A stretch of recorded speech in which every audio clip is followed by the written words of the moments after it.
اور معجزہ معراج یہ ہم سمجھتے ہیں، یہ ہم سمجھتے ہیں معراج پر ہوئی معراج، صلوات بھیجے محمد علیہ محمد۔ یہ ہم سمجھتے ہیں معراج پر ہوئی معراج، نظام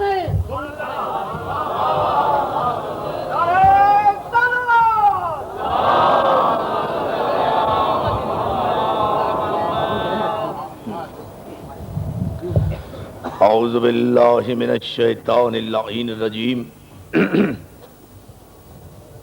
بسم اللہ الرحمن الرحیم، الحمد للہ الذی لا یبلغ مدحتہ القائلون ولا یحصی نعماہ العادون ولا یؤدی حقہ المجتہدون الذی لا یدرکہ بعد الہمم ولا ینالہ غوث الفتن الذی لیس لصفتہ حد محدود ولا نعت موجود ولا وقت معدود ولا اجل ممدود فطر الخلائق بقدرته ونشر الرياح برحمته ووتد بالصخور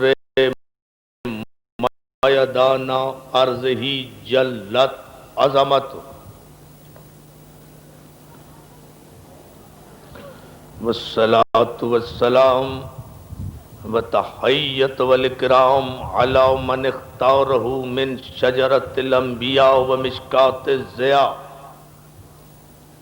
والمنهاج البادي والكتاب الهادي مولده بمكة وهجرته بالطيبة على بها ذكره بحجت کافیہ و موعظت شافیہ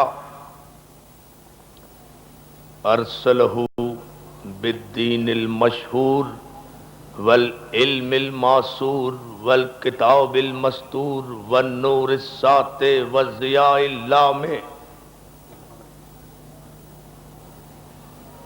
سیدنا الممجد المصطفى الامجد المحمود الاحمد ابو القاسم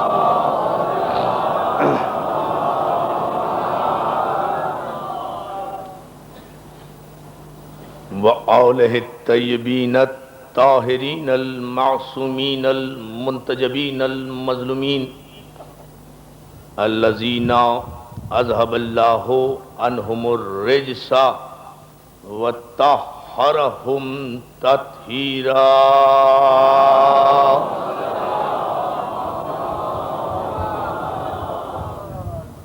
اما بعد فقد قال حق سبحانہ وتعالی فی محکم کتابہ الحکیم وهو اصدق الصادقین وقولہ الحق قد جاءکم برہان من ربکم وَأَنزَلْنَا إِلَيْكُمْ نُورًا مُبِينًا صلوات۔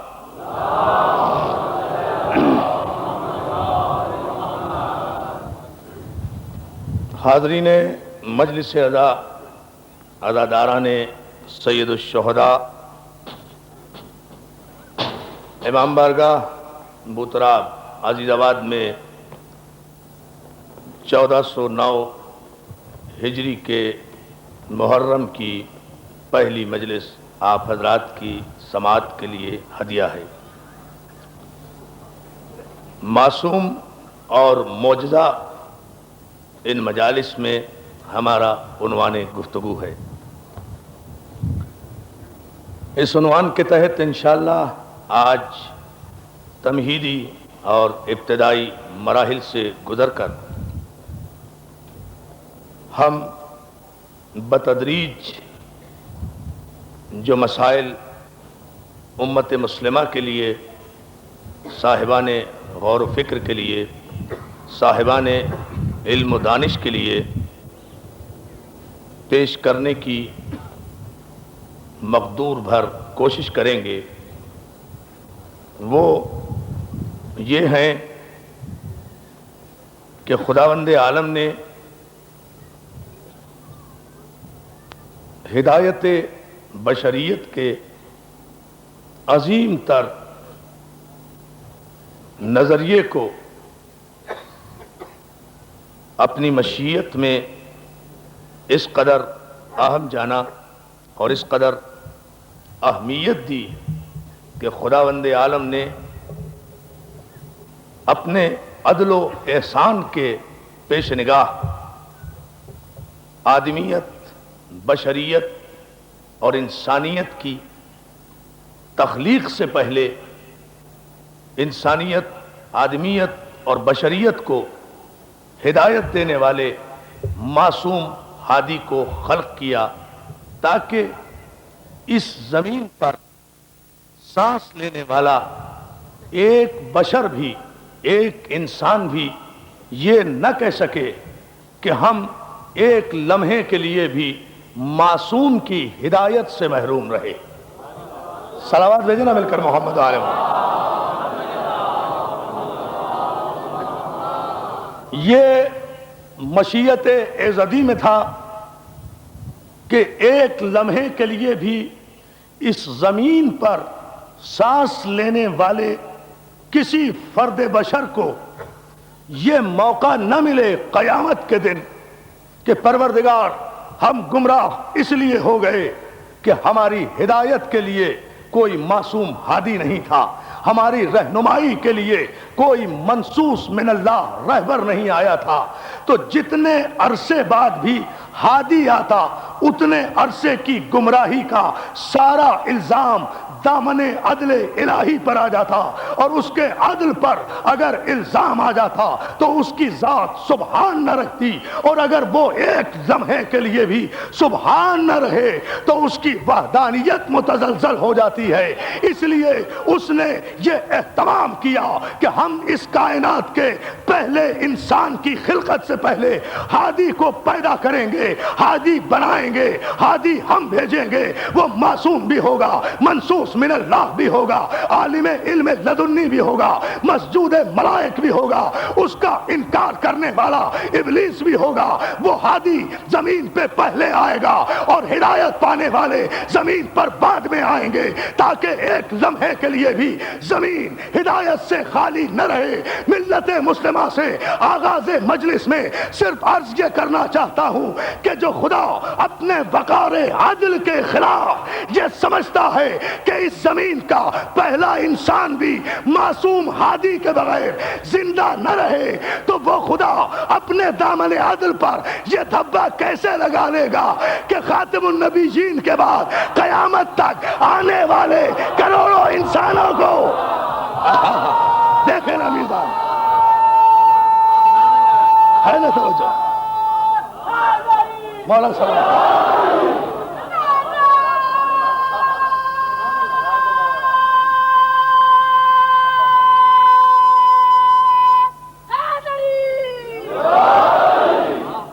مولا آپ کو سلامت رکھے۔ جو خدا اپنے وقار عادل کے میرے ایک ایک لفظ پر اس تمہید میں توجہ، اگر آپ نے آج ماشاءاللہ جس بیداری کے ساتھ آپ بیٹھے ہیں اور جس جوش ایمانی سے آپ سماعت فرما رہے ہیں، اگر آپ نے توجہ فرمائی تو یقیناً یہ کل کی مجلس سے ہم معصوم کو بھی ڈیفائن کریں گے، معجزے کی حقیقت بھی بیان کریں گے۔ آج تمہید میں اس لیے آدم کے ذکر سے ابتدا کر رہا ہوں کہ گزشتہ 4 برس سے ہمارا طریقہ یہ رہا ہے کہ ہم اس امام بارگاہ میں گفتگو جب بھی شروع کرتے ہیں زمین والوں کے لیے، مگر ان کی ابتدا آسمان سے ہوتی ہے۔ جو ہے نا عزیزان محترم، اس لیے کہ جتنی ہدایتیں آئیں وہ آسمان سے آئی ہیں۔ ارے توجہ فرمایا، جتنی ہدایتیں آئیں وہ آسمان سے آئی ہیں زمین والوں کے لیے۔ کیا زمین سے کوئی ہادی بن کر آسمان پر گیا؟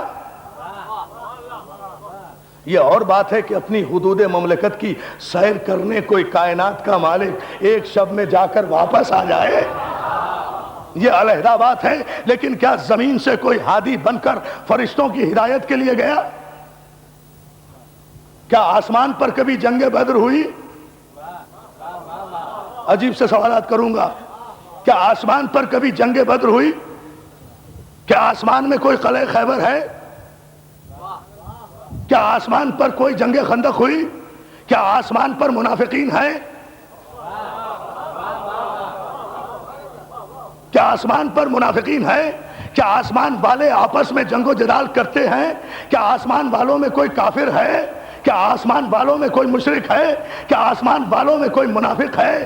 کیا آسمان والوں میں کوئی بدکار ہے؟ کیا آسمان والوں میں کوئی گناہگار ہے؟ کیا آسمان والوں کے لیے کبھی کوئی ضرورت محسوس ہوئی کہ خدا وہاں کے لیے بھی کسی ہادی کو مقرر فرمائے، کسی ہادی کو معین فرمائے؟ عزیزان محترم، کیوں؟ کیا آسمان والوں میں سرخاب کے پر لگے ہوئے ہیں کہ انہیں کسی ہادی کی ضرورت نہیں ہے، انہیں کسی رہبر کی ضرورت نہیں ہے؟ وہ کبھی جنگ نہیں کرتے، کبھی جدال نہیں کرتے، کبھی منافقت نہیں کرتے، کبھی جھوٹ نہیں بولتے، کبھی مشرک نہیں ہوتے، کبھی کافر نہیں ہوتے، کبھی منافق نہیں ہوتے، کبھی نمازیں قضا نہیں ہوتے، نہ ان میں کبھی عقیدے پر جھگڑا ہوتا ہے، نہ ان میں کبھی عمل پر جھگڑا ہوتا ہے، نہ ان میں کبھی نظریے میں جھگڑا ہوتا ہے. نہ آسمان والوں کے فرقے ہیں، نہ ان کے مذہب ہیں، نہ ان کے مکتب فکر ہیں. آخر اس کی وجہ کیا ہے؟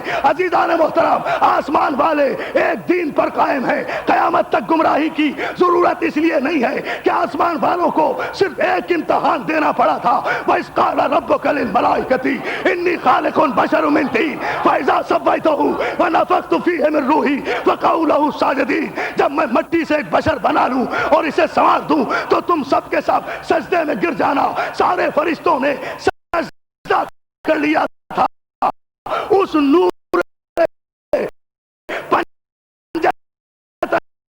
پاک کو جو جبریل آدم میں جلوہ فگن تھا. تو اب آسمان پر کوئی شرارت نہیں ہوگی، کفر نہیں ہوگا، منافقت نہیں ہوگی. اس لیے کہ آسمان میں کوئی بادشاہوں کا ماننے والا فرقہ نہیں رہتا. آسمان پر جتنے بھی ہیں سب پنجتن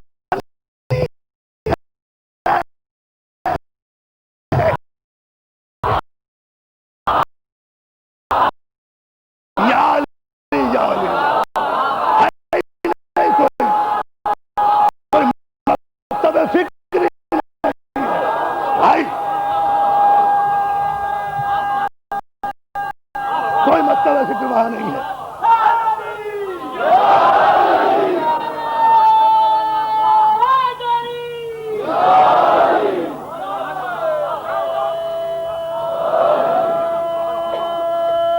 بابا سے بلند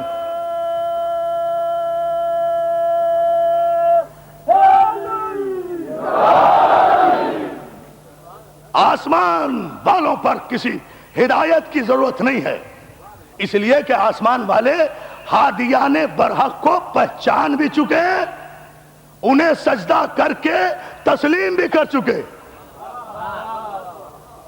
بہت توجہ دوستو، ان پر ایمان بھی لا چکے، انہیں سجدہ بھی کر چکے، انہیں تسلیم بھی کر چکے. سب چونکہ در پنجتن پہ جھک گئے، اس لیے گمراہی کا سوال ہی پیدا نہیں ہوتا.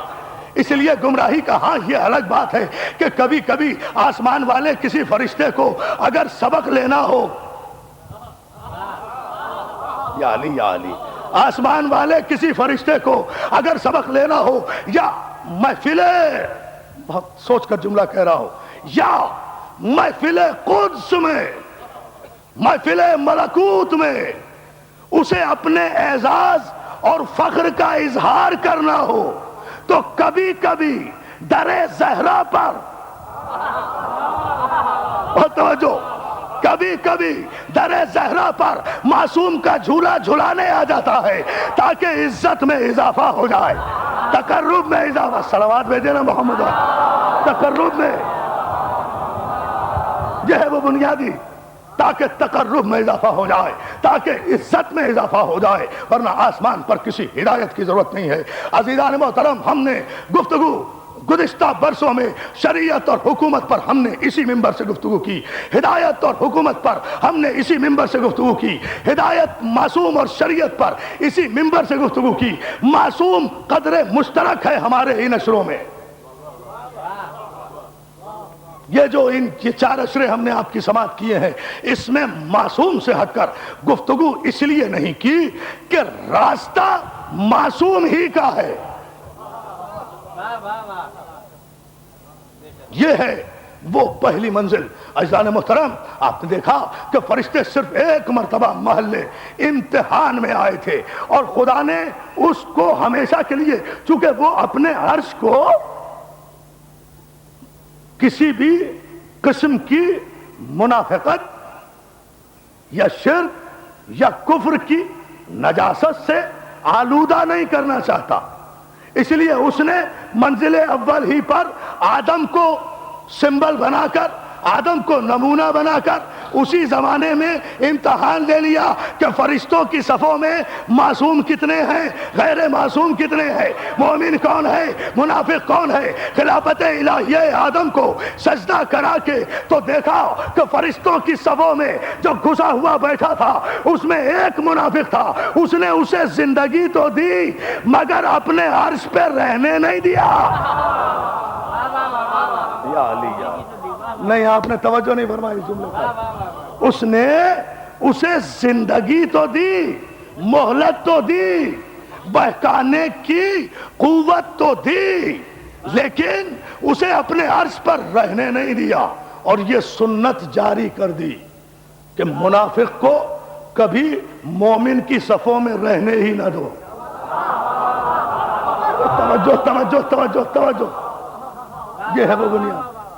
اس لیے کہ مومنوں کی صفوں میں رہے گا، انتشار کرے گا، نفاق کرے گا، بدعقیدگی پھیلائے گا، گندگی پھیلائے گا، اس لیے کہ دل کا صاف نہیں ہے، دل کا کھڑا نہیں ہے، اس لیے کہا یہاں سے نکل جا۔ تو جو ہے یہاں سے نکل جا۔ دوستو، آدم کو سجدہ کرانے سے مقصود کیا تھا، مطلوب کیا تھا، کیا چاہتا تھا پروردگار عالم، کیا منشا تھا اس کا، کیا مقصد تھا؟ معصوم کو سمجھیں تو معجزہ سمجھ میں آئے گا۔ اس تمہید میں آخر مقصد کیا تھا، پروردگار عالم چاہتا کیا تھا؟ پروردگار عالم چاہتا یہ تھا کہ وہ منصب ہادی معصوم کا تعین کر دے کہ معصوم زمین پر آ کر نہیں بنتا۔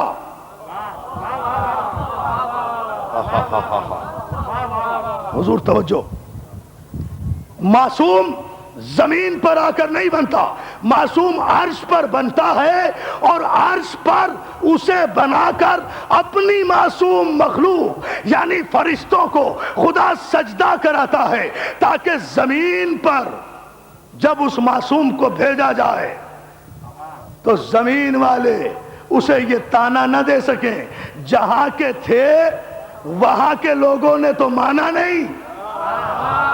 دیکھیں توجہ، بات یہاں سے ضرور ہوتی ہے۔ مل کر درود بھیجیں نا عظمت محمد۔ جہاں کے تھے،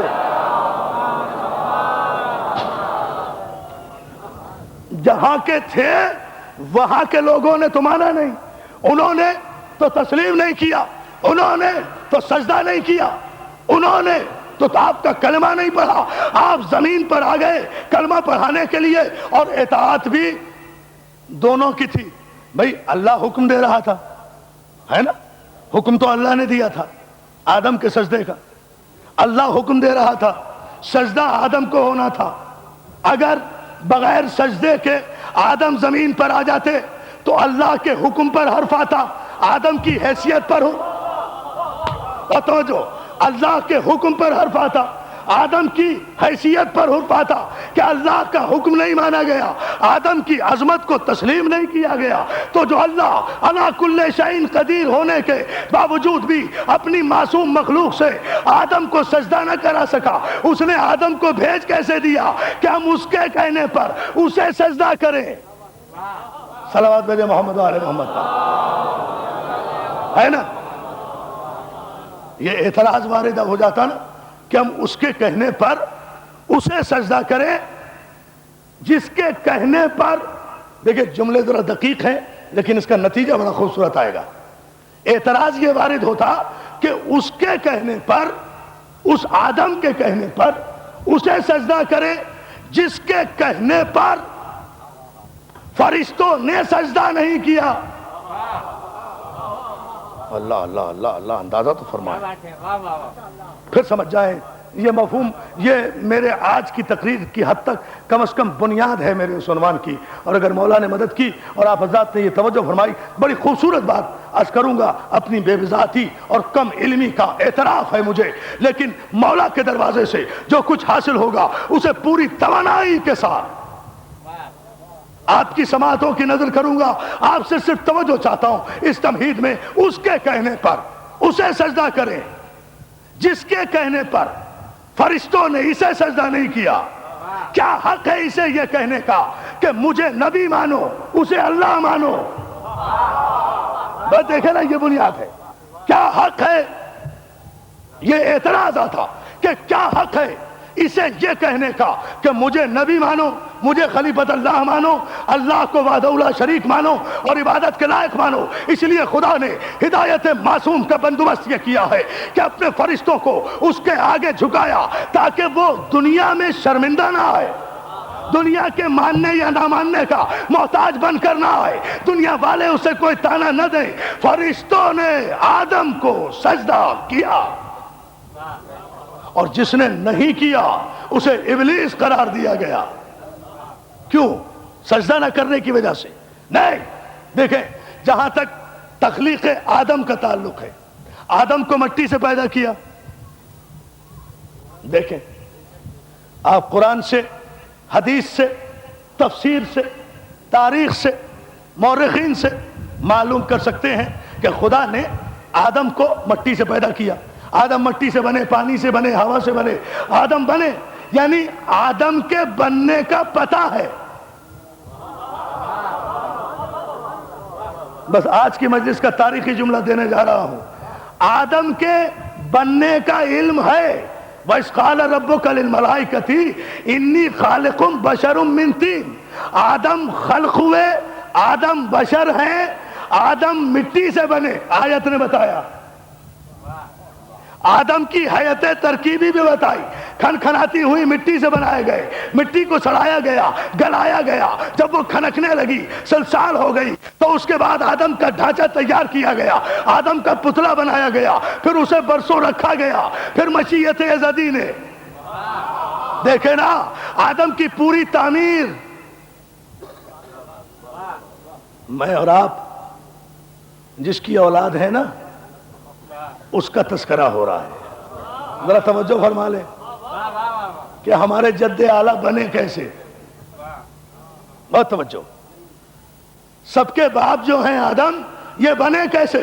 قرآن نے بتایا ایسے بنے، ایسے بنے، ایسے بنے. یہ عنصر شامل، یہ عنصر شامل، یہاں کی مٹی، وہاں کی مٹی، یہاں کا پانی، وہاں کا پانی، یہاں کی ہوا، وہاں کی ہوا، یہاں کا مزاج، وہاں کا مزاج، یہاں کا خمیر، وہاں کا خمیر. یہ بنا آدم، یہ بنا آدم، یا علی، یہ بنا آدم، یہ بنا آدم.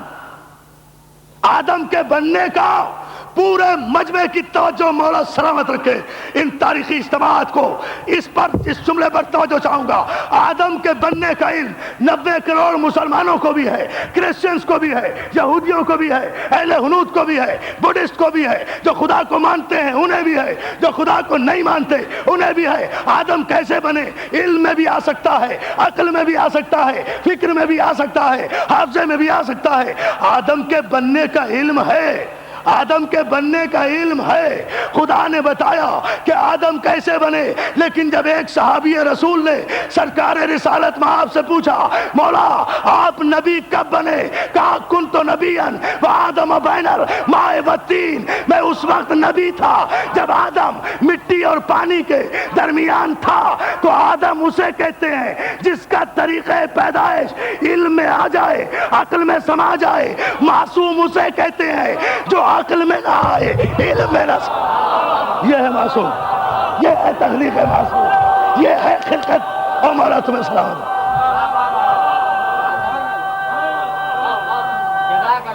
دیکھیے نا جو ہے مولا آپ کو سلامت کرے۔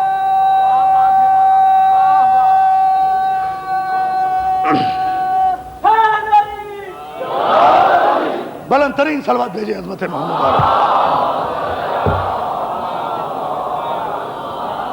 ہے نازیدان محترم۔ یہ ہے آدم کی خلقت کہ آدم کی تخلیق کا ہر مرحلہ ہمارے سامنے ہے کہ آدم کیسے بنے، نوح کیسے بنے، ابراہیم کیسے بنے، اسماعیل کیسے بنے، سب کا پتہ ہے کہ کیسے بنے، لیکن نہیں بتا سکتا تاریخ کا کوئی مورخ، نہیں، چیلنج کر کے کہہ رہا ہوں، نہیں سمجھا سکتا کوئی سیرت نگار، نہیں ثابت کر سکتا کوئی مفسر، کوئی دلیل نہیں دے سکتا کوئی عالم، مفتی، فقیہ کہ یہ محمد و آل محمد کیسے بنے۔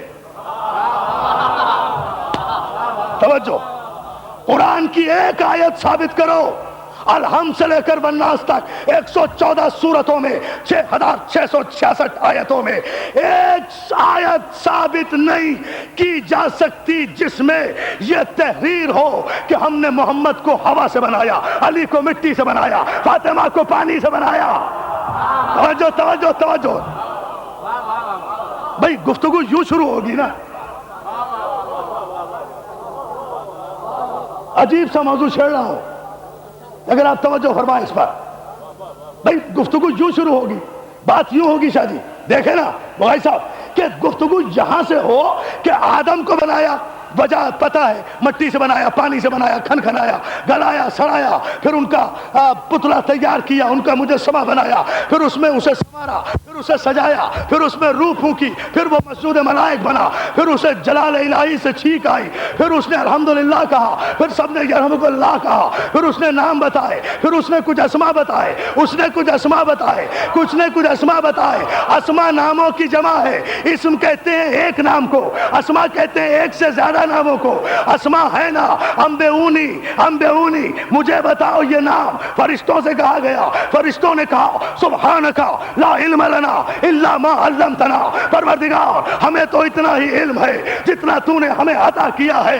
تو ارشاد ہوا یا آدمو انبئہم باسمائہم۔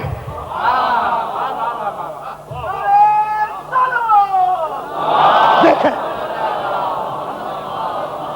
پھر ایک لفظ پر بحث کروں گا یہاں رک کر،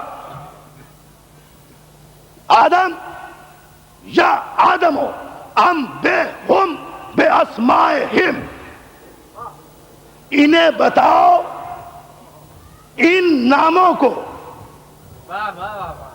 کیا کروں اس کے علاوہ ترجمہ ہی کوئی نہیں ہے؟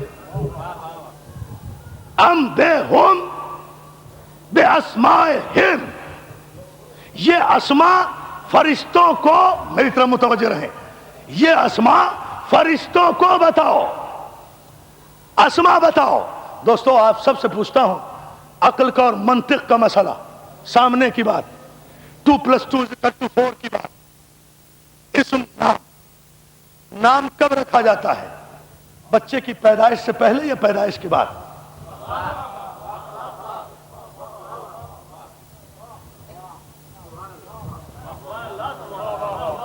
میں تو سمجھ رہا تھا کہ آپ بہت دور تک جائیں گے اس مسئلے کو سمجھتے ہوئے، لیکن آپ نے نہیں توجہ فرمائی تو مجھے تھوڑی سی اس کی ڈیٹیل بتانا پڑے گی۔ بھئی نام کب رکھا جائے گا؟ جب بچہ پیدا ہو جائے گا تو نام رکھا جائے گا، اس لیے کہ پیدائش سے پہلے تو غیر معصوم اتنا جاہل ہے، غیر معصوم تو اتنا جاہل ہوتا ہے کہ وہ بچے کا نام بھی نہیں رکھ سکتا، اس لیے کہ اس کا علم تو یہ بھی نہیں کہ یہ تعین کر سکے کہ لڑکا ہے یا لڑکی ہے، تو نام کیا رکھے؟ توجہ ہے نا عزیزان محترم؟ ایک جملہ اس کے ساتھ ساتھ دے رہا ہوں، یہ غیر معصوم کا علم ہے جسے اپنے ہی صلب سے آئے ہوئے بچے کا یہ علم نہیں ہو سکتا کہ مذکر ہے یا مؤنث ہے، لڑکا ہے یا لڑکی ہے۔ یہ معصوم ہے، یہ معصوم کی شان ہے کہ جس نے اعلان کیا میں وہ علی ابن ابی طالب ہوں جو ماں کے رحموں میں جنین کی پرورش کرتا ہوں، غذائیں دیتا ہوں۔ نہیں. آہا دیکھیں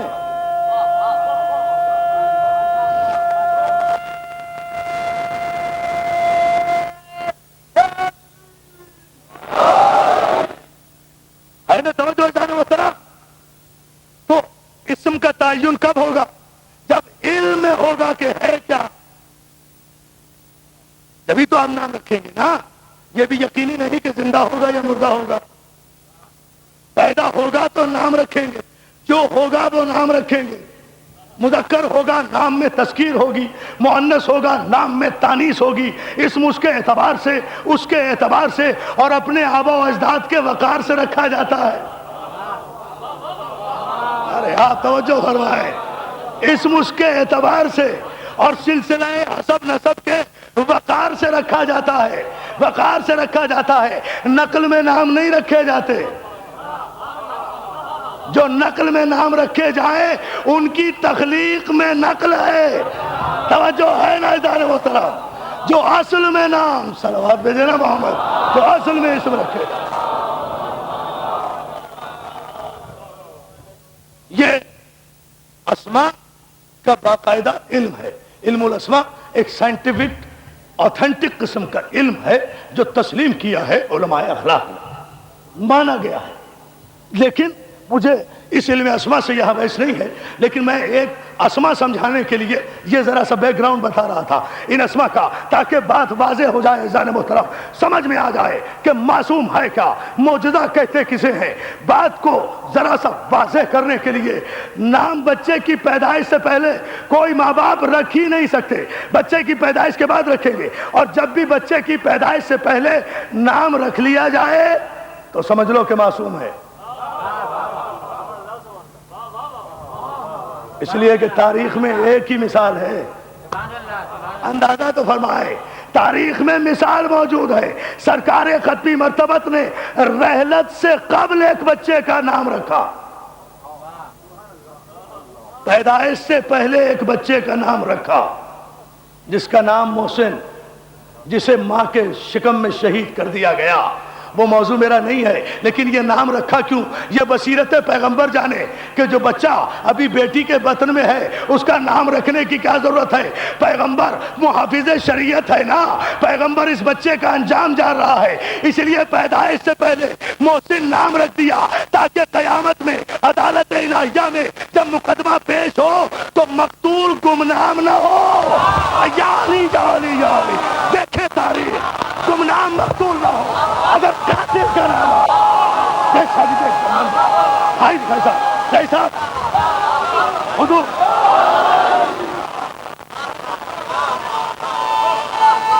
نہ ایسے نہ، دونوں ہاتھ بلند کر کے پوری توانائی سے نعرہ حیدری. پتہ تو چلے بہت اہم مسئلہ ہم حل کر گئے چلتے چلتے. یہ ہے اسماء کی برکت. لوگ سمجھتے نہیں نا عزیزان محترم، تاکہ قیامت کے دن جب عدالت میں مقدمہ قتل عدالت الہیہ میں پیش ہو تو مقتول گمنام نہ ہو. مقدمہ کمزور پڑ جاتا ہے اگر مقتول کا کوئی نام نہ ہو. قاتل کا نام ہے، مقتول کا بھی نام ہو. یا علی یا علی یا علی. اچھا اب آپ صلوات بھیج دیں محمد والے ہے نا توجہ. تو دوستو عرض یہ کر رہا تھا اس موضوع کو یہیں چھوڑتے ہوئے کل اس کی تشریح انشاءاللہ عرض کروں گا. یہ وہ مقام فکر ہے کہ جس پر ملت کو غور کرنا چاہیے کہ یا آدمو انبئہم باسمائہم. آدم یہ اسماء انہیں بتاؤ، یہ اسماء انہیں بتاؤ، تم بتاؤ انہیں. اسماء نام ہوتا ہی جب ہے جب وجود پہلے ہو. نام ہوتا ہی جب ہے جب وجود پہلے ہو. تو تسلیم کرنا پڑے گا کہ یہ اسماء موجود تھے آدم سے پہلے. اس مسئلے کو ہم بہت بحث کر چکے ہیں، اس کی تفصیل میں نہیں جائیں گے، اعادہ نہیں کر رہے، ایک اشارہ کر کے آگے گزر جائیں گے. یہ اسماء موجود تھے، یہ انوار پنجتن موجود تھے. آدم کی زبان نے خود بتایا الہی الہی الہی انت المحمود ھذا محمد انت الاعلی ھذا علی انت فاطر السماوات والارض ھذا فاطمۃ انت قدیم الاحسان ھذا حسن انت المحسن ھذا حسین. ٹھیک ہے نا؟ یہ مسئلہ آپ کا سنا ہوا ہے. آدم نے یہ نام جاری کیے یا علی یا علی، اور فرشتوں نے سجدہ کیا. اب کوئی فاصلہ نہیں ہے سجدے میں اور ان ناموں کے اختتام میں. زبان آدم پر ان ناموں کے اختتام میں اور فرشتوں کے سجدے میں کوئی فاصلہ نہیں ہے. جس نے نہیں کیا وہ راندہ درگاہ ہو گیا. تو عرض یہ کر رہا تھا عزیزان محترم، جو آدم سے پہلے ہو، میں شام انچولی کی ہر مجلس میں عرض کر رہا تھا 5 بجے کی مجلس میں کہ نہیں بتا سکے. سیرت نگاروں نے کہا کہ نور محمدی کائنات کی تخلیق سے 6000 برس پہلے، 12000 برس پہلے، 14000 برس پہلے، 16000 برس پہلے، 24000 برس پہلے، حد ہے 32000 برس پہلے. یہ ہے تاریخ کے لفظ. 32000 برس پہلے، 16000 برس پہلے نور محمد کائنات الہی میں جلوہ تھا. یہ سب نے لکھا، متفقہ ہے مسئلہ، اس پر بحث نہیں کرتے. سرکار ختم مرتبت کی عظمت بتانا چاہتے ہیں کہ تھا، اور میں کہتا ہوں انہیں ہونا چاہیے تھا. یہ 26000 بھی آپ نے اس لیے تعداد لکھ دی کہ کون گنے گا 26000 برس کو. اور 26000 برس بھی ہماری دنیا کے نہیں، عالم نور کے 26000 برس، جہاں کا ایک برس 1000 برس کا ہوتا ہے. اب کریں تعین، بیٹھے کوئی اکاؤنٹنٹ، لگائے کمپیوٹر، نکالے حساب. 26000 برس پہلے کائنات کی تخلیق سے نور محمد، میں نور محمد تک ہوں عالم اسلام کی توجہ کے لیے. آگے وہ خود بخود اپنے آپ کو منوا لے گا، لیکن میں متوجہ کرنا چاہ رہا ہوں ذہن ملت مسلمہ کو. 26000 برس، ایک برس 1000 برس کا. اتنے عرصے پہلے کائنات میں یہ نور تھا. یہ آپ کی قلمی اور علمی مجبوری ہے میری جان، مورخین کی قلمی اور علمی مجبوری، کہ جب وہ سن و سال کا تعین نہ کر سکے تو انہوں نے کہا یا 16 یا 24 یا 26، یا 16 کہہ دیں جائز، یا 24 کہہ دیں جائز، یا 26 کہہ دیں جائز. میں یا علی کہہ دوں ناجائز. اور جو ہے نا ظالم اترا.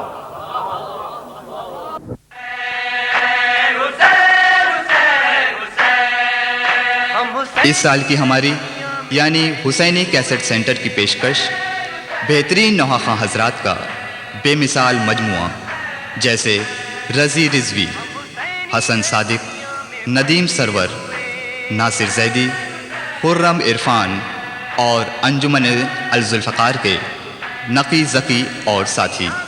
ان کے علاوہ ہمارے یہاں دیگر نوحہ حضرات اور ذاکرین اکرام کی آڈیو اور ویڈیو نیز کمپیکٹ ڈسک یعنی CDs بھی دستیاب ہیں. تو ہمارا پتہ آپ تمام حضرات کو یاد ہی ہوگا، حسینی کیسٹ سینٹر 6062 حضرت عباس اسٹریٹ، نیئر خوجہ جامع مسجد یعنی خوجہ مسجد کے بالکل قریب، حضرت امام حسین چوک، ممبئی 400009، اور ٹیلی فون 3722969.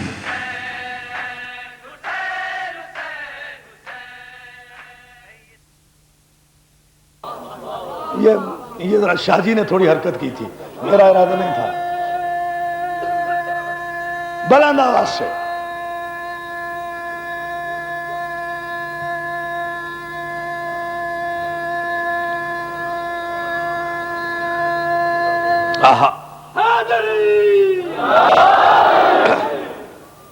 مولا سلامت رکھے یا علی مدد کہنے والوں کو.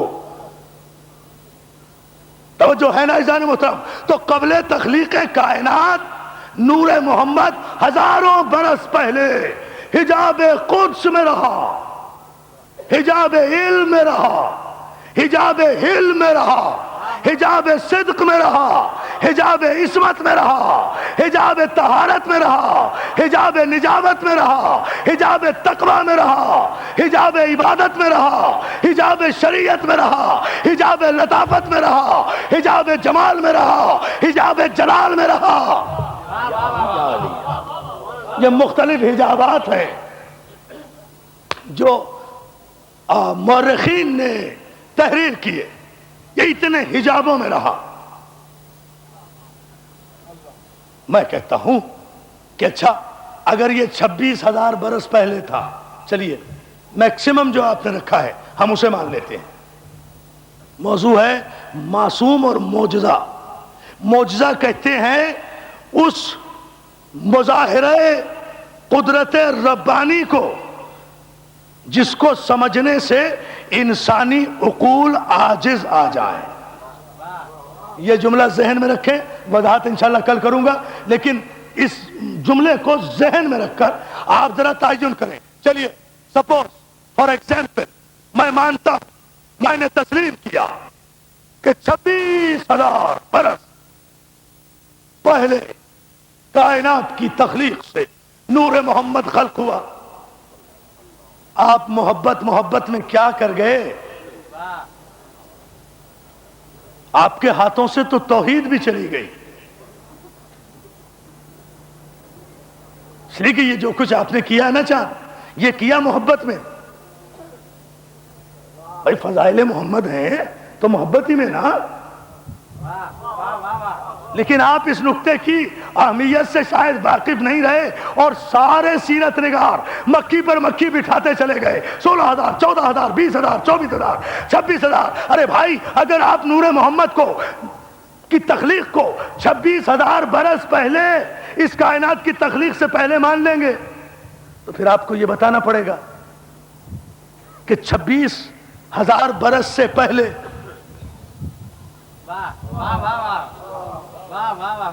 وہ معبود تھا یا نہیں؟ اب ہے بڑا مشکل مسئلہ، اس لیے کہ وہ معبود اسے کہتے ہیں جس کی عبادت کی جائے۔ تو سرکار خلق ہوئے سب سے پہلے کائنات کی تخلیق سے 26,000 برس پہلے، تو ظاہر ہے سرکار سے پہلے نہ کوئی فرشتہ تھا، نہ کوئی جن تھا، نہ ملک، نہ آسمان، نہ زمین، نہ چرن، نہ پرن، نہ ویش، نہ طیور، نہ ملک، نہ حور، نہ کوثر، نہ سلسبیل، نہ میکائیل، نہ جبرائیل، نہ ستارے، نہ سیارے، نہ شجر، نہ حجر، نہ بر، نہ بحر، نہ کرہ ارض، نہ کرہ فلک، نہ کرہ خلا، نہ کرہ ثقل، نہ کرہ باد، نہ کرہ جماد، نہ کرہ برود، نہ کرہ جبرود، کچھ بھی نہیں تھا، نہ نظام شمسی، نہ سیارے، کچھ نہیں تھا۔ وہ تو ہمیشہ سے ہے اور ہمیشہ رہے گا۔ تو اگر اس کائنات کی تخلیق سے 26,000، میرے مولا میری مدد کرنا کہ میں اہم ترین مرحلہ تقریر سے گزر رہا ہوں، مقام مصطفیٰ سمجھانے کے لیے، مقام معصوم بتانے کے لیے، اگر 26,000 برس پہلے کائنات کی تخلیق سے نور محمد خلق ہوا تو 26,000 برس پہلے، 26,000 برس سے ایک دن پہلے تک وہ معبود تھا یا نہیں؟ اگر تھا تو کس نے اس کی عبادت کی جو وہ معبود بنا؟ دیکھیں بڑا اہم مسئلہ ہے، انشاءاللہ مولا نے مدد کی تو ہم گزریں گے اس مرحلے سے، لیکن آپ صلوات بھیج دیں مرتبہ خیر و برکت کے لیے۔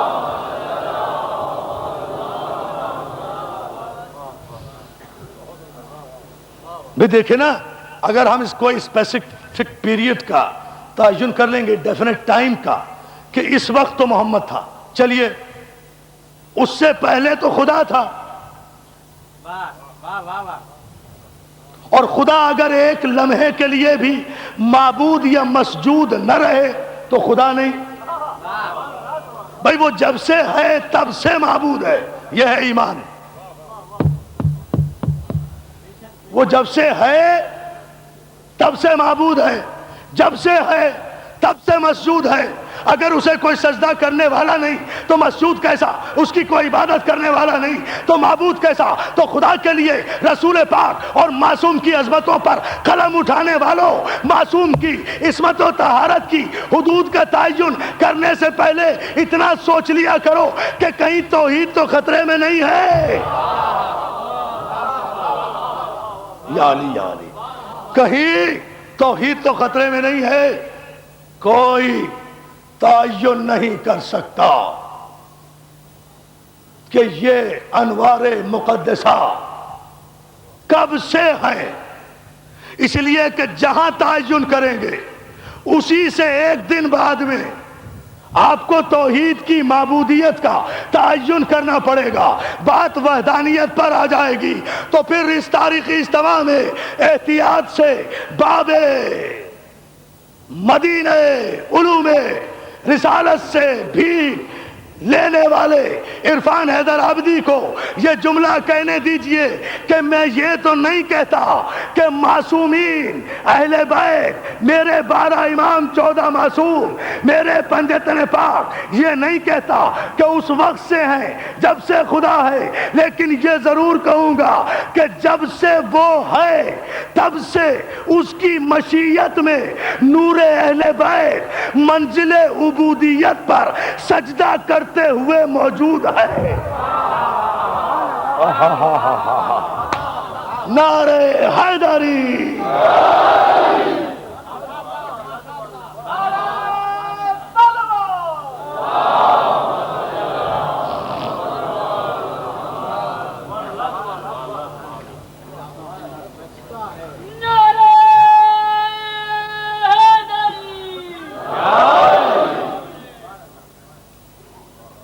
جب سے وہ ہے تب سے اس کی مشیت میں، لفظ یاد رکھیں کسی کو غلط فہمی نہ ہو، تب سے اس کی مشیت میں یہ انوار پنجتن ہیں اور اس کی مشیت کو سجدہ کر رہے ہیں۔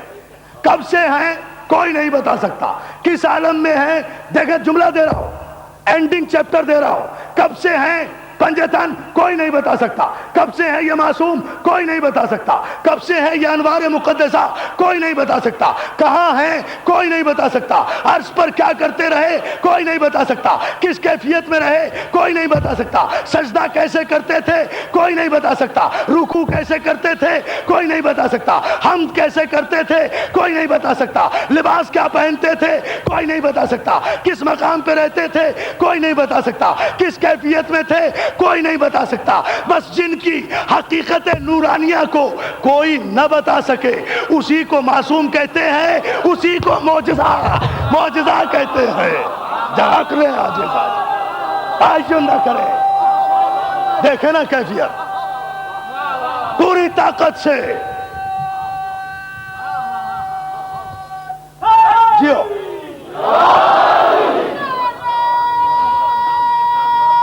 دیکھیں نا یہ کیفیت ہے۔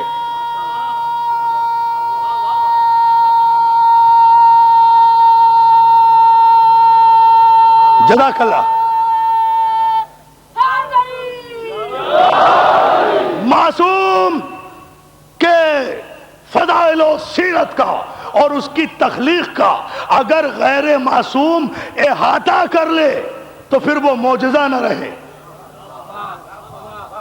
اس لیے کہ اگر علم میں آ گیا تو معجزہ نہیں، عقل میں آیا تو معجزہ نہیں، فکر میں آیا تو معجزہ نہیں، عالم نے سمجھایا تو معجزہ نہیں، اس لیے کہ جب آیا تو سمایا، جب سمایا تو محدود ہوا، جب محدود ہوا تو معجزہ نہ رہا، جب محدود ہوا میں پیغمبر اسلام کے اور علی کے معجزے بتاؤں گا انشاءاللہ آئندہ تاریخوں میں، اور دلائل کے ساتھ، روایتی انداز میں نہیں، وہ معجزے بتاؤں گا جو اب تک زندہ ہیں، وہ معجزے نہیں۔ لیکن یاد رکھو، آج بحث ہو رہی تھی ایک عالم دین سے صبح اور بحث بھی بڑی ٹپیکل تھی، بہت توجہ، بحث ہو رہی تھی معصوم کے اقتدار پر، معصوم کے اختیار پر، معصوم کے پاورز پر، معصوم کو جو ڈیڈیکیٹڈ پاورز ہیں اللہ کی جانب سے، جو اس نے اپنی قدرت سے ظرف دیکھ کر عطا کیے ہیں، توجہ توجہ توجہ، اللہ ظرف دیکھ کر اختیارات دیتا ہے. یہ نہیں ہے کہ پہلے وزیر اعظم بنا دے بعد میں امینڈمنٹ کرے اور اگر وہ اختیارات سے تجاوز کرے تو اسے سنڑی پہنچا دے. یہ نہیں ہے. توجہ ہے، ایسی حماقتیں نہیں ہوتی.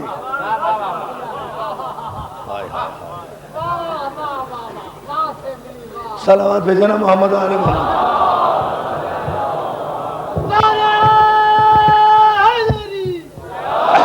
اللہ جتنے اختیارات دیتا ہے، جنہیں اپنے اختیارات دیتا ہے انہیں ظرف دیکھ کر اختیارات دیتا ہے. اس نے 1,24,000 پیغمبروں کو اپنی پاورز دی نا، ہم بتائیں گے، لیکن کسی بھی نبی نے ان اختیارات کا کبھی ناجائز استعمال نہیں کیا. ان کا ہر اختیار مرضی الہی کے لیے استعمال ہوا.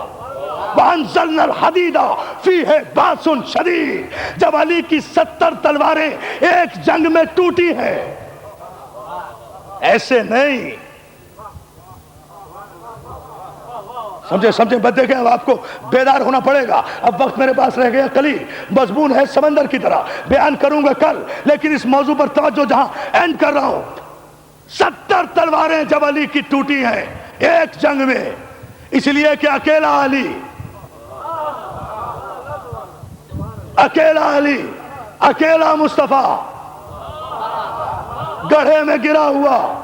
وہ مصطفیٰ جس کی نبوت پر 1,24,000 معصوموں کی نبوتیں ٹھہری ہوئی ہیں، وہ گڑھے میں گرا ہوا اکیلا علی کبھی ایک صف کو الٹتا ہے، کبھی دوسری صف کو الٹتا ہے، کبھی فضا میں تیر قلم کرتا ہے، کبھی جانے والے دوستوں کو بلاتا ہے، آ جاؤ مرے نہیں.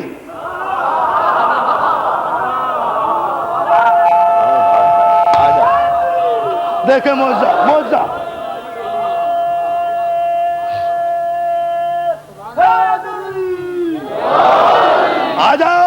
آ جاؤ، میں جنگ نہیں پڑھ رہا ہوں، صرف ایک جملے کے لیے یہ پس منظر بتا رہا ہوں. آ جاؤ مرے نہیں. یعنی جب شیطان کے کہنے پر سارے کلمہ پڑھنے والوں نے یہ سمجھ لیا کہ نبی مر جاتا ہے. کیا سن رہے ہیں آپ؟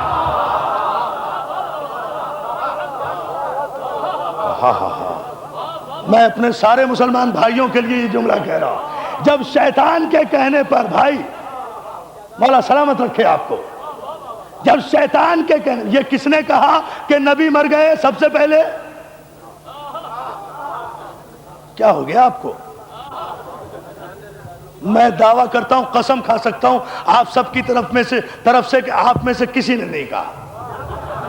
آپ جاگ کے اور بیدار ہو کر سنیں اس جملے کو. سب سے پہلے نبی کو مردہ کس نے کہا؟ شیطان نے کہا. اب قیامت تک جو بھی، جب بھی، جہاں بھی نبی کو مردہ کہہ کر اس کی جالی چومنے پر ہمیں سزا دے، سمجھ لو محمد کی امت نہیں، شیطان کی ذریت ہے، نسل ہے. یہ ہے فیصلہ، تاریخ کا فیصلہ، تاریخ کا فیصلہ ہے. آئیے نا فیصلہ اس طرح.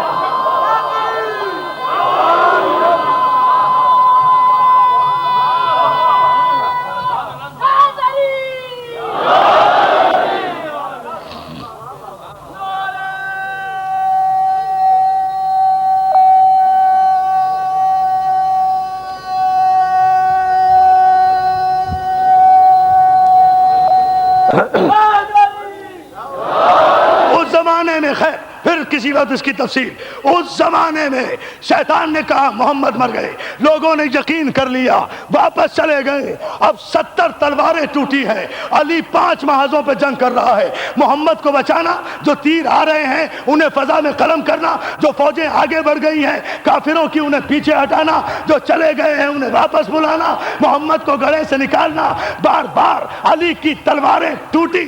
جب تلواریں اتنی ٹوٹی اور 70 زخم علی کے جسم پر آئے اور 70 مرتبہ جبریل نے سہارا دے کر علی کو گھوڑے پہ سوار کیا، اس وقت خدا نے آسمان سے ایک لوہا نازل کیا جس کی سند قرآن میں دی، وَأَنزَلْنَا الْحَدِيدَ فِيهِ بَأْسٌ شَدِيدٌ، اور ہم نے ایک ایسا لوہا آسمان سے نازل کیا جو کافروں کے لیے شدید ترین ہے۔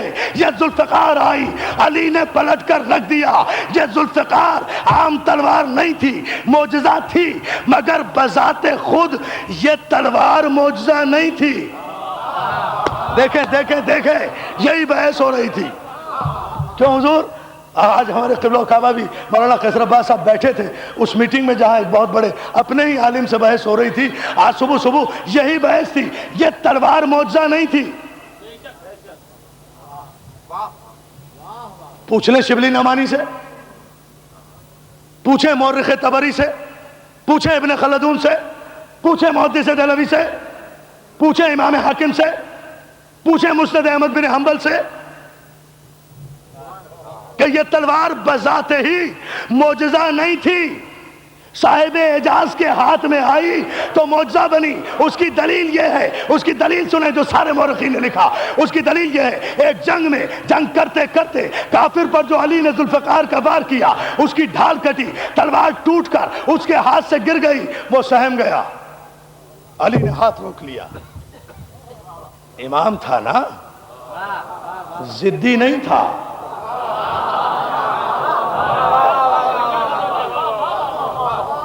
جب دشمن کمزور پڑھ کے ہینڈس اپ کر دے تو امام ہاتھ روک لیتا ہے۔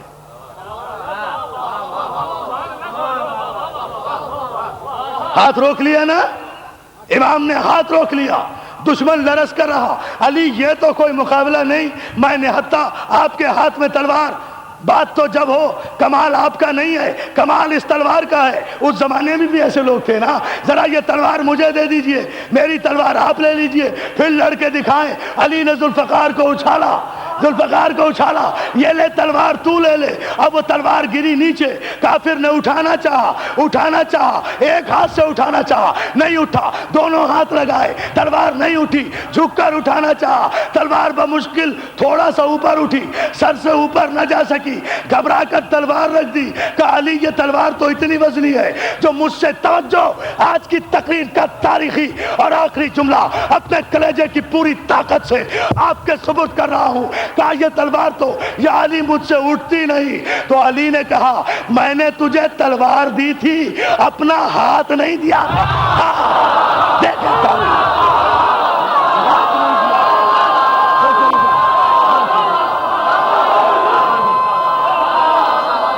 بھائی،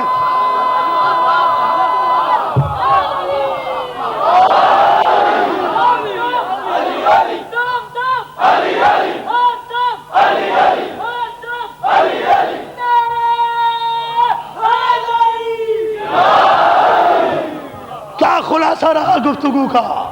مولا آپ کو سلامت رکھے کہ بذات خود آسمان سے آئی ہوئی کوئی چیز ہر ایک کے لیے معجزہ نہیں ہوتی، اس کے وارث کے لیے معجزہ ہے۔ تلوار جب علی کے ہاتھوں میں ہے تو معجزہ ہے۔ قرآن بھی آسمان سے قلب پیغمبر پہ نازل ہوا، کل بتاؤں گا تفصیل، بہت بڑا موضوع ہے، انشاءاللہ کل عرض کروں گا۔ سب مانتے ہیں، سارے مسلمانوں کا ایمان، ہمارا بھی ایمان، قرآن رسالت کا معجزہ ہے، مگر رسالت کا معجزہ ہے، امت کا معجزہ نہیں ہے۔ ارے آپ توجہ نہیں فرما رہے۔ معصوم اگر قرآن سے صرف بسم اللہ الرحمن الرحیم کہہ دے تو مردہ زندہ ہو جائے۔ اور یہاں امام کعبہ آئے ہوئے ہیں پاکستان میں، میں اور کو نہیں انہیں کہتا ہوں، وہ 1 کروڑ قرآن سر پہ رکھ کر کسی زخمی کو اچھا کر دیں، سارا قرآن پڑھ دیں، سارا قرآن پڑھ دیں، کسی مردے کو زندہ کر دیں، نہیں کر سکتے نا؟ کیوں؟ کیا قرآن نے اپنی حقیقت بدل دی؟ نہیں۔ بقول علامہ رشید ترابی کے، قرآن جب غاصب ہاتھوں میں ہو اپنے معنی چھپا لیتا ہے، جب اپنے وارث کے ہاتھوں میں آئے اپنے معنی، یہ ہے منظر۔ کی بات ہے تو بھیا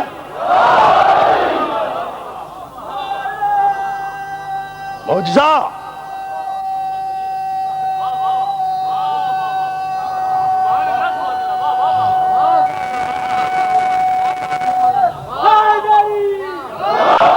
معجزے دیکھنا چاہتے ہو، قرآن معجزہ ہے مگر صاحب اعجاز کے لیے،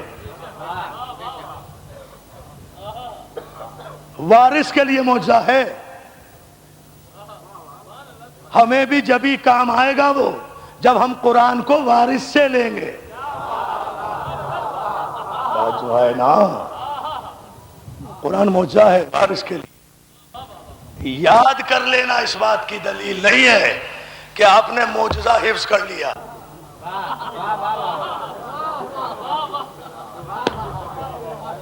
عجیب جملہ ہے، نہ سمجھیں آپ، معجزہ حفظ نہیں ہوتا۔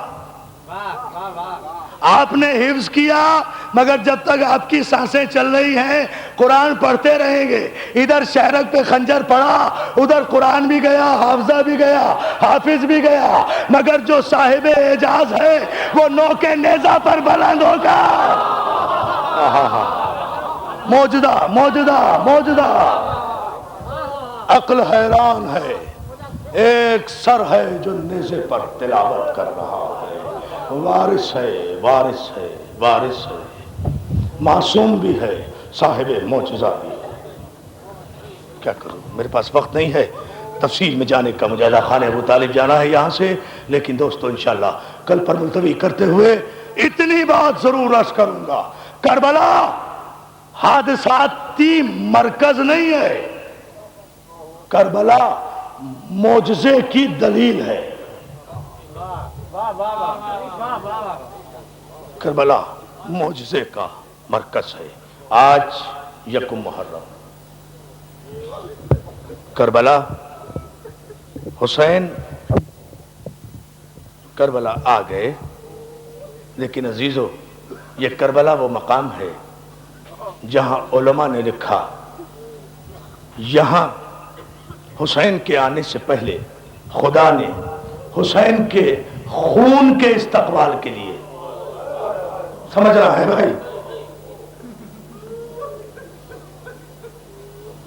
یہاں حسین کے مقدس خون کے استقبال کے لیے اس سرزمین نینوا سے، اس سرزمین ماریا سے سب سے پہلے آدم کو گزارا۔ آدم جب کربلا کی سرزمین میں پہنچے تو ان کے گھوڑے کا پاؤں ایک پتھر سے ٹکرایا، وہ گھوڑے سے زمین پہ گرے، ان کے پاؤں کے انگوٹھے سے خون جاری ہوا، رو کر کہتے ہیں پروردگار کیا مجھ سے کوئی خطا ہو گئی جو یہ تکلیف مجھے یہاں اٹھانا پڑی؟ کہا نہیں آدم، تم خوش نصیب ہو۔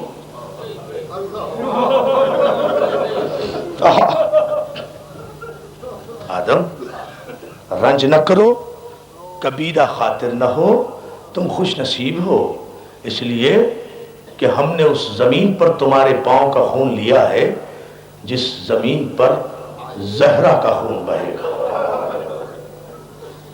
ہم نے چونکہ اس زمین کی مٹی کو سجدہ گاہ بنانا ہے، اس لیے چاہتے ہیں کہ یہاں مقدس خون گرے۔ آدم یہ سرزمین ماریا ہے، یہاں صبر کی منزل سے گزر جاؤ۔ آدم کہتے ہیں پالنے والے کس کا خون بہے گا یہاں؟ کہا اسی کا خون جس کے نام کی برکت سے تمہاری توبہ قبول ہوئی تھی، ہاں اسی پنجتن کی آخری فرد کا خون جس پنجتن کا نور تمہاری پیشانی میں چمکا تھا اور تمہیں فرشتوں نے سجدہ کیا تھا۔ پالنے والے کیسے مارا جائے گا؟ کہا بے غسل و کفن مارا جائے گا، تیر و تلواروں سے مارا جائے گا، بھوکا پیاسا مارا جائے گا۔ علماء نے لکھا آدم نے گریبان چاک کر 3 مرتبہ کہا واہ حسینہ واہ حسینہ۔ تو اے آدم کی اولادو، حسین کا ماتم تمہارے باپ آدم نے سب سے پہلے کیا۔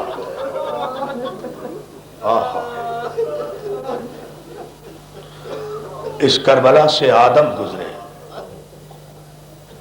اس کربلا سے نوح گزرے۔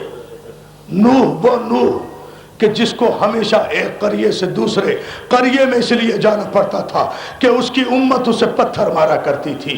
وہ نوح جب کربلا سے گزرا اس کی بھی پیشانی پر ضرب آئی, اس کے بھی لہو جاری ہوا. اس نے بھی پوچھا مالک یہ لہو کیوں جاری ہوا؟ کہا اس سرزمین سے گزر رہا ہے. ایک پتھر کا شکوہ کر رہے ہو نوح, ایک پتھر کا. عجیب سے مصائب پڑھ رہا ہوں, کربلا کا تعارف ہو جائے. مولا آپ کو سلامت رکھے.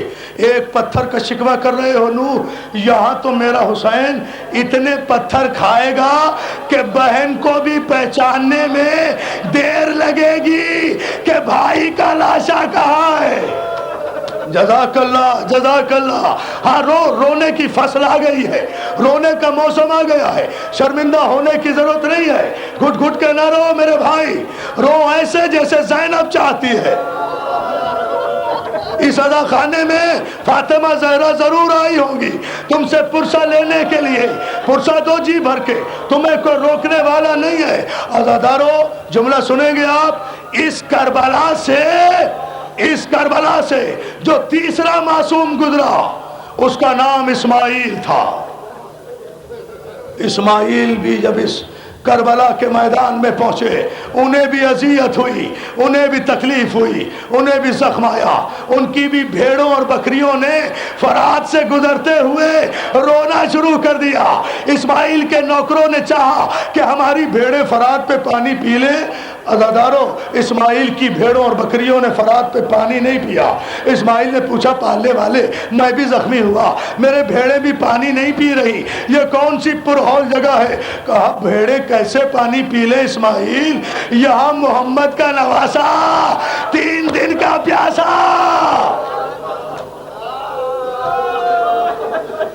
بس 2-4 جملے ہو گئی مجلس. مصائب کے لیے اتنا جملہ کہہ دینا کافی ہے. دوستو چوتھا معصوم میں ہٹ کر بیان کر رہا ہوں شاہ جی. چوتھا معصوم, یہ 3 معصوم, آدم معصوم, نوح معصوم, اسماعیل معصوم. دوستو ایک جملہ سن لو, یہ شاید مورخ بھول گیا, اس نے 4 ہی معصوم لکھے لیکن نہیں 5 معصوم گزرے. چوتھا معصوم مجھ سے سنو. چوتھا معصوم علی ابن ابی طالب ہے, جو صفین سے واپسی پر کربلا سے گزرے ہیں. اور جب کربلا میں پہنچے علی نے اپنا گریبان چاک کیا. مالک اشتر سے کہا امامہ سر سے اتار دو, اس لیے مالک میرے ساتھ آ. علی اپنے سپاہیوں کے ساتھ میدان کربلا میں آئے, دریا کے کنارے پہنچے. علی نے کہا یہ وہ جگہ ہے جہاں میرا شیر بازو کٹا کے. جزاک اللہ, اور مولا تمہیں سلامت رکھے. علی نے کہا یہ چوتھا معصوم ہے. مالک اشتر, ابراہیم بن مالک اشتر پوچھتا, مالک اشتر پوچھتا ہے مولا یہ کون سا مقام ہے؟ کہا یہ جو نشیب دیکھ رہے ہو نا, یہ وہ مقام ہے جہاں میرا حسین زخمی ہو کر ذوالجلال سے گرے گا. بہت مصائب ہو گئے مگر میرا یہ جملہ سن لے عزیزان محترم. زخمی ہو کر گھوڑے سے گرے گا, یہاں میرے حسین کے گلے پر سمر کا خنجر چل جائے گا. ایک مرتبہ ایک بلندی پر آئے تو علی سے برداشت نہ ہو سکا. علی نے 3 مرتبہ آسمان کی طرف ہتھیلیاں کی اور چلا کر کہا واہ حجابا, ہائے پردہ, واہ حجابا, ہائے پردہ. مالک اشتر کہتے ہیں مولا یہ کیسے پردے کی بات کر رہے ہو؟ کہا مالک اشتر یہ وہ بلندی ہے جس بلندی پر کھڑے ہو کر میری معصوم بیٹی اپنے بھائی کے گلے پر چلتا ہوا. جزاک اللہ جزاک اللہ. اب کرو نا ماتم عزادارو. اور چوتھا مقام یہ ہے. بھائی بہت وقت ہو گیا, 4 قافلے نہیں بیان کر سکتا. شاہ جی کل بیان کروں گا ادا خان ابو طالب میں, لیکن یہاں یہ جملہ سن لیجئے, مصائب بہت ہو گئے. عزادارو 5واں معصوم ہے حسین. جو کربلا آیا یہاں حسین کے گھوڑے کو ٹھوکر تو نہیں لگی مگر حسین کا گھوڑا رکا, آگے بڑھتا نہیں.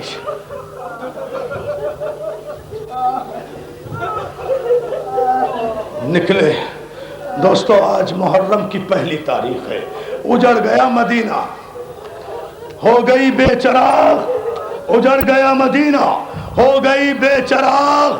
قبر رسول رخصت ہو رہا ہے حسین. ماں کی نبی کی قبر پر آئے اور علماء نے ایک جملہ لکھا جو میں نے آج تک نہیں پڑھا, پہلی مرتبہ پڑھ رہا ہوں. علماء نے لکھا کہ جب روضہ رسول کی ڈیوڑی پہ حسین پہنچے تو آہستہ آہستہ پہنچے, مگر جب قبر نبی پہ نظر پڑی تو حسین دوڑ کر قبر سے لپٹ گئے. اس طرح جیسے کبھی دوڑ کر رسول کی پشت پہ سوار ہوتے تھے, حسین ایسے دوڑے, قبر کو آغوش میں لے کر کہا اللہم ھذا قبر نبیک محمد. پروردگار یہ تیرے نبی محمد کی قبر ہے. من ابن بنت نبیک, اور میں تیرے نبی کی بیٹی کا بیٹا ہوں. میں تیرے نبی کی بیٹی کا بیٹا ہوں. میں تیری نبی کی بیٹی کا بیٹا ہوں. پالنے والے مجھے وہ راستہ دکھا جس میں تیری رضا ہو میرے مالک. نانا سے رخصت ہوئے, ماں کی قبر پر آئے, ماں کو سلام کیا. ایک مرتبہ جب جانے لگے تو میر انیس نے ایک جملہ لکھا. میر انیس نے ایک جملہ لکھا. میر انیس نے ایک جملہ لکھا کہ قبر زہرا سے 2 ہاتھ برآمد ہوئے.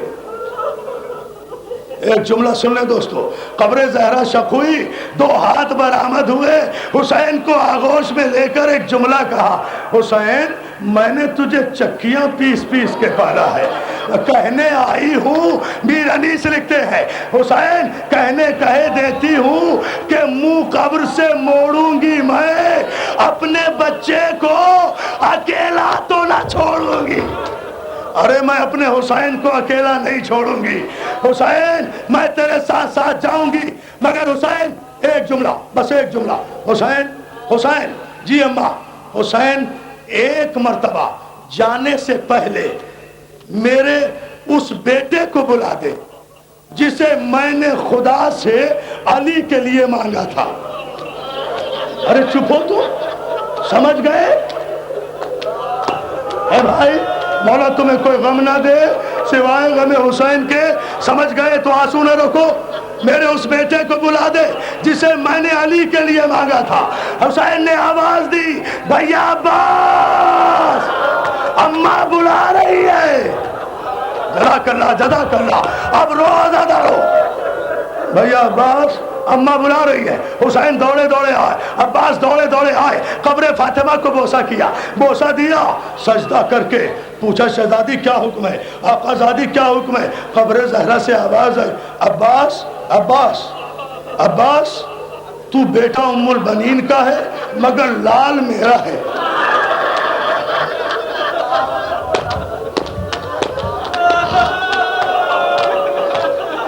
ہاں یہی خیر ہونے کا. کیا قیامت کی مجلس ہو رہی ہے. میرا لال ہے, شہزادی میں غلام کا. عباس فاطمہ زہرا تیرے رسول کی بیٹی ہے, بس اس کی ایک بات یاد رکھنا, جب تک تیرے بازو سلامت ہے میری زینب کا پردہ, میری زینب کا پردہ, میری زینب کا پردہ تیرے حوالے. عباس لرز کر کھڑے ہو گئے. قافلہ روانہ ہوا. بس 2 جملے عزادارو, 2 جملے. آپ رو رہے ہیں اس لیے میں 2 جملوں کا اضافہ کر رہا ہوں. مجلس ہو گئی قیامت کی. جملہ سن لو. قافلہ روانہ ہوا, قافلہ روانہ ہوا عزادارو, قافلہ ہوا روانہ.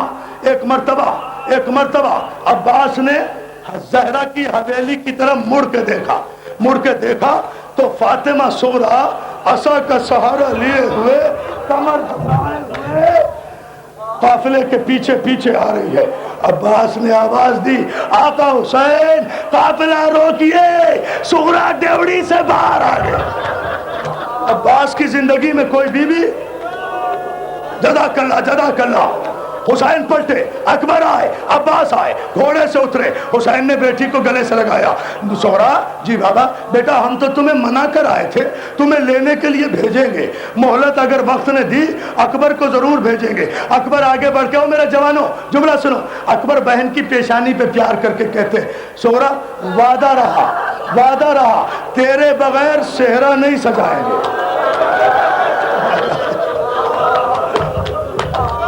میری ماں بہنوں خدا تمہارے بھائی. نہیں بھیا، بھیا میں آنے کے لیے نہیں آئی، بھیا میں جانے کے لیے نہیں آئی. بھیا بابا واللہ قسم لے لو میں جانا نہیں چاہتی، جو میرا نصیب. اب میرے بس میں مصائب نہیں ہے، یہ جملہ سن لو، مجلس ختم کر رہا ہوں. جو میرے نصیب. سغرا کہتی ہے بابا میں جانا نہیں چاہتی، ایک مرتبہ مجھے اصغر سے ملا دو. سن لیا جملہ؟ ایک مرتبہ مجھے اصغر سے ملا دو بابا. علی اصغر ام رباب کی محمل بٹھائی گئی، رباب اصغر کو لے کر آئی، عزادارو اصغر کو لے کر آئی. سغرا نے ہاتھ پھیلائے، اصغر نے ہمک کر ماں کی گود چھوڑی، بہن کی گود سے لپٹ گئے. سغرا نے کہا اصغر اکبر تو نہیں مانتا، تو رک جا.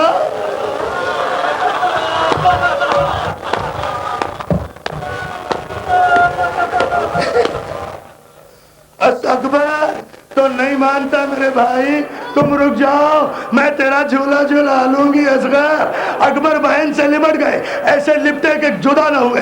رباب نے گود میں لینا چاہا، اصغر نے سغرا کی گود نہیں چھوڑی. زینب نے ہاتھ پھیلائے، اصغر نے گود نہیں چھوڑی. اکبر نے ہاتھ پھیلائے، اصغر نے گود نہیں چھوڑی. ایک مرتبہ قیامت آ گئی، سغرا کا رنگ پیلا پڑ گیا. جب امام زمانہ،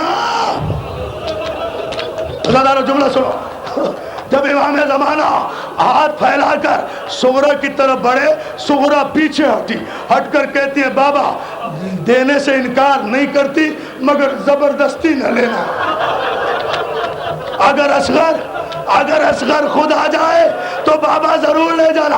حسین کہتے سغرا نہیں، زبردستی نہیں کروں گا، مجھے اصغر سے ایک بات کہنے دے. حسین آئے، اصغر کے کان میں اللہ جانے کیا جملہ کہا کہ ایک مرتبہ اصغر نے حسرت بھری نگاہ سے سغرا کو دیکھا، ایک مرتبہ باپ کو دیکھا، بہن کی گود چھوڑی، حسین کی آغوش میں آ گئے. سغرا تڑپتی رہ گئی، قافلہ چلا گیا.